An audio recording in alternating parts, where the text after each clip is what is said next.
Going on, everyone? John Matrix here. So just got done watching Rebel Moon and wanted to do a video kind of giving my initial thoughts and impressions on it. I will keep it as spoiler free as possible, and there's some things that I'm going to talk about that are spoiler light. You know, I'm going to talk about a little bit of some of the characters' backgrounds and some minor plot points that I want to bring up, but for the most part I will keep it as spoiler free as possible. So if you want to, you know, wait and go watch the movie before you check this out, absolutely do that. Stop that now and come back later and, you know, check out this review after you had a chance to watch it. So that is your warning for any kind of spoilers. I do plan on doing a full in-depth review of the movie in the near future. I want to watch it again and just kind of let, you know, the movie and my thoughts kind of marinate a little bit more, and, you know, take some notes and do all that kind of stuff before I give a full review of the movie. But I'll just come out and say I think it's a decent movie. I don't think it's a great movie. If I had to rate it on a scale of like 1 to 10, I'd probably put it somewhere around like a 7 out of 10, maybe like between like a 6.5 and a 7, somewhere out of that range, 6.5 to 7 out of 10, somewhere in there. You know, it's definitely above average, and I was entertained, but it's definitely not, you know, the next big thing. It's not the next Star Wars. It's not going to change, you know, cinema forever, and all these, you know, future sci-fi movies are going to be based off it, kind of thing. You know, it's not the new big bad, or the big deal, I should say. But it's definitely a movie that I would say it's worth watching. Visually, the movie is very well done. You know, it's one of the things that Zack Snyder, I think, is always done well with his movies. He always does a very good job of, you know, making the movies visually beautiful and visually appealing. The sets are very beautiful and well done. And the various worlds that you travel to definitely have a very unique feel and aesthetic to them. The aliens on the various world feel kind of unique and different, like they belong on those worlds. You know what I mean? You get a sense that there is, you know, a diversity of life throughout this universe, and the different aesthetics of the different worlds give you a sense, a definite sense of grandeur, that this is a pretty expansive universe that, you know, they're living in. There's, you know, Viking themed worlds. There's worlds that give you kind of a Wild West, out on the frontier kind of feel to it. There's worlds that are very kind of mythological feeling, kind of Roman gladiatorial, you know, ancient Greek kind of feels. And then there's also worlds that are very futuristic, industrial, cyberpunky, you know, kind of worlds. So it's a very interesting, you know, mix of these different planets, and they all have a very unique look and feel and theme to them. So I thought that was one of the things that was very well done in the movie. As far as the characters go, this is one of the things that I kind of really had a problem with in the movie. The characters aren't necessarily really bad characters, but I want to say there's like probably somewhere between like 12 and 15, maybe even a little bit more characters that are introduced in the first movie here. And it's only, like I said, like 2 hours and 15 minutes, 2 hours and 20 minutes or something like that. And so it's just not enough time to really introduce these characters and have them do anything that really makes you kind of, that like grabs you and makes you feel you just can't really relate to a lot of them in any kind of way, in my opinion. The only character that really you kind of get a sense for is the main bad guy. They do a good job of building him up, and, you know, he's a pretty crazy dude. He's a bad guy, and they do a very good job of making sure you know that he is the bad guy. But the main character and all the various characters that they are putting together for this band of warriors to defend this world, you know, you get kind of like a slight glimpse of them. Basically, when they go to the world to pick up these characters, you get a scene of them doing something. You know, there's a conversation with someone, or there's an action piece where they're fighting something or someone. So you get a sense of like who and what they are, but you really don't get much more to them than that. You know, the main character, while I don't think she's not an unlikable character, she's, you know, I guess the best way to put it is she's kind of a Mary Sue in certain ways. I mean, she's not like an over-the-top Mary Sue, and she's not unlikable. She's definitely, there are scenes where, you know, she's portrays emotions and it's appropriate for the scenes.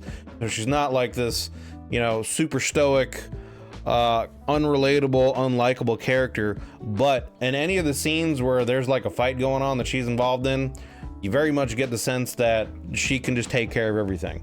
And that's not necessarily a bad thing. I'm okay if things like that are done right and it makes sense for the character and the type of movie that you're watching, but they don't really, like, at least in this, again, this is a two-parter. So, I mean, this is just the first part of a two-part movie.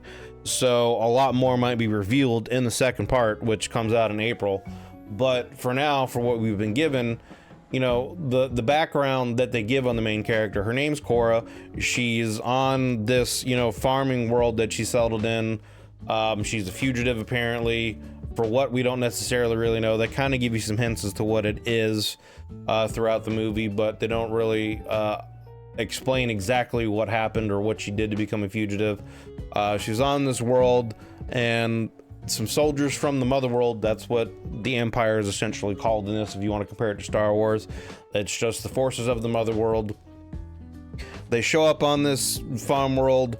You know, they are hunting some kind of rebel traders that they're hunting some leaders of a rebel trader faction, essentially, and they're in some kind of nearby system. They need to stop and get some you know, some supplies, some stores or whatever before they go to their next place.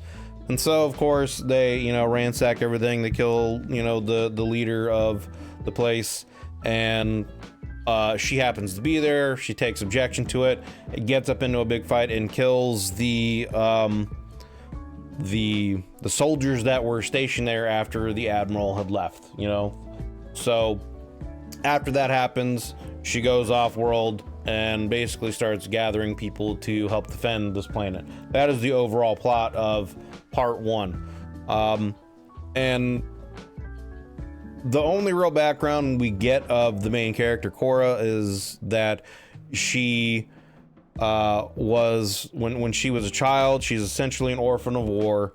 You know, the mother faction, the mother planet faction, was quelling a rebel uprising on a planet. This admiral, who is basically the right-hand man of the king of the mother planet, is, you know, quelling this rebellion. He likes to get down and fight in the trenches with the soldiers. He finds Cora as a young girl and essentially adopts her and indoctrinates her into their way of thinking. She gets raised, you know, through their military academy, goes through their military training and all that kind of stuff, becomes a soldier, and she essentially, during some kind of great battle, you know, her lover gets killed, and she ends up rallying the soldiers and leading things to victory, so she becomes a war hero. And then because of that, and because of her connection to this admiral who's the right-hand man of the king, she gets, you know, put on essentially royalty, you know, guard duty. She ends up becoming a guard of this princess to the king, and that's basically the only kind of real background we get of her. There's no real explanation as to any kind of extra training or anything that would explain why she's such a badass killing machine. You know, they don't really explain that there's anything special about her. She's not like genetically modified or some kind of enhancement or have some kind of like psychic super abilities or anything like that. She, as far as we know, she's just a regular soldier. I guess technically, because she's put, you know, on royal guard duty, you know, that could indicate that obviously she got some extensive extra training, and because she's also the daughter of this general, and she has extra status, she could get some extra training. But it's not really explained why she's as good of a fighter as she is, because she's clearly better than everyone else is in this, you know, movie. Whenever there's a fight going on, she's able to pretty much take care of everything single-handedly. So that's kind of that's one of the main issues that I really have. But again, it's okay for characters to be, you know, that overpowered, I guess, or that good at things, if it's done in a unique and proper way. And I don't know, Again, I don't think she's an unlikable character, but at the same time, she's definitely, you know, borderlining on the Mary Sue-ish stuff. As far as the rest of the characters go, you know, there's a farmer that gets dragged into this whole situation at the beginning of the movie with her, and he's basically just like a character that's just there along for the ride. I guess he's supposed to be the one that, you know, we're supposed to kind of relate to, because he's just the average Joe, you know, character. He's just a regular farmer, and everything that's happening is just above his pay grade. He's just along for the ride to kind of represent his people while they're going up and gathering their forces, essentially. You know, they meet a pilot who's, you know, very shady, kind of smugglery, Han Solo-ish kind of character, who takes them around everywhere, and he's the one that kind of has the connections and knows a lot of these other various characters. And then they just kind of travel from planet to planet, and they collect all these characters, and that ends up leading to them meeting the heads of a rebel faction that, you know, is the initial people that came to Korra's planet were hunting, and, you know, that all culminates into an end fight scene, etc. And for the most part, that's basically what the movie is. There's not really anything spectacular or anything crazy or anything. I don't know what the word I'm really looking for. There's nothing that really like makes it anything special, I guess is the right way to say it. There's nothing that really makes this movie unique or special, or that really stands out from any other kind of, you know, decent budget sci-fi movie that's out there. I do think that this movie is I'm trying to think of what the proper verbiage I'm looking for is. I've talked about it in some other videos that I much prefer a good, well done TV show / series nowadays than movies. The MCU, when it was good, you know, starting from like, you know, the Hulk / Iron Man 1 through to Endgame, you know, those phases, which I think was like phase 3 was the end of Endgame, those phases of the MCU were very well done. And, you know, it was because there was cohesion, and you really got to see these characters develop and their stories develop over time. But beyond having, you know, that kind of Disney budget and being able to, you know, take the time and really do those movies like they did then, having a TV show, a big budget TV show, like the best examples I can think of are like Breaking Bad or Game of Thrones, or even like some of the older ones back in the days like Sopranos or Oz or The Wire, those HBO shows that were really good back in the day. But, you know, these big budget shows that are, you know, most big budget shows are usually, they're 8 to like 12 episodes a season nowadays. So you have 8 to 12 hours per season essentially to develop these characters and flesh out the universe and let the writers really do what they're good at, right? You know, right? Like you look at Breaking Bad, and Breaking Bad was really just a drama. You know, it was all about the characters and the situation these characters got in. I mean, you can kind of argue about that about any kind of movie, but like you look at Game of Thrones at times had very big, you know, action set pieces and fights and battles, and, you know, these existential threats that were going on with the White Walkers and all the political things that were going on. There's a lot more going on in Game of Thrones than Breaking Bad. Breaking Bad was really kind of Walter White and Jesse's journey, you know, on how he went from, how essentially Walter White went from being, you know, a average Joe chemistry teacher to the, you know, most notorious meth cook in the country, and essentially, you know, Jesse's journey along with him, etc., etc.